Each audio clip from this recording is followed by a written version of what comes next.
কত প্ল্যানিং করে গেছিলাম, এর থেকে ওটা জিজ্ঞাসা করবো, ওর থেকে ওটা জিজ্ঞাসা করবো, উড়ে বাবা গিয়ে দেখি ফার্স্ট বেঞ্চে সিট পড়ে গেছে। আর বাবা এমন একটা মাস্টার রেখেছে, ওই মাস্টার প্রাইভেট টিউটর যা যা কমন দিয়েছিল, যা যা ইম্পর্টেন্ট করেছিল ওগুলো বাদ দিয়ে সব কিছু চলে এসেছে। আর পরীক্ষার গার্ড, মানে গার্ডে যে দিদিমণি ছিলেন, উনি তো এমন ভাবে তাকিয়েছিলেন ওনার ছেলের আমি বৌমা, মানে ওনার ছেলের সাথে আমি প্রেম করি। একদম গ্যাপ দেয়। আটটা উপপাদ্য পড়ে গেছে, আটটা সারা বই ঘেটে আটটা উপপাদ্য পড়ে গেছে, এত রাত দিন এক করে জলের মতো করে পড়ে গেছে, একটাও আসলো না। আটটাই ফেল।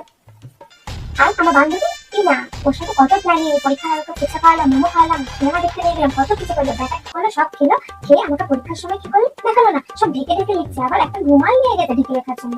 আমি এদিকে তো আমাকে যে কটা পেজ দিয়েছে সে কটা লিখে শেষ করতে পারছি না। আর ওইদিকে দেখছি টপার থেকে মাঝে মধ্যে যারা পড়াশোনা একটু ভালো হয় তারা পেজ নিয়ে যাচ্ছে। বাবা পেজ নিয়ে কি করছে, মানে আমার কি মাথায় কিছু নেই বলে আমি লিখতে পারছি না? না আমার হাতে লেখা ছোট, না ওদের হাতে লেখা বড়, আমি তো কিছু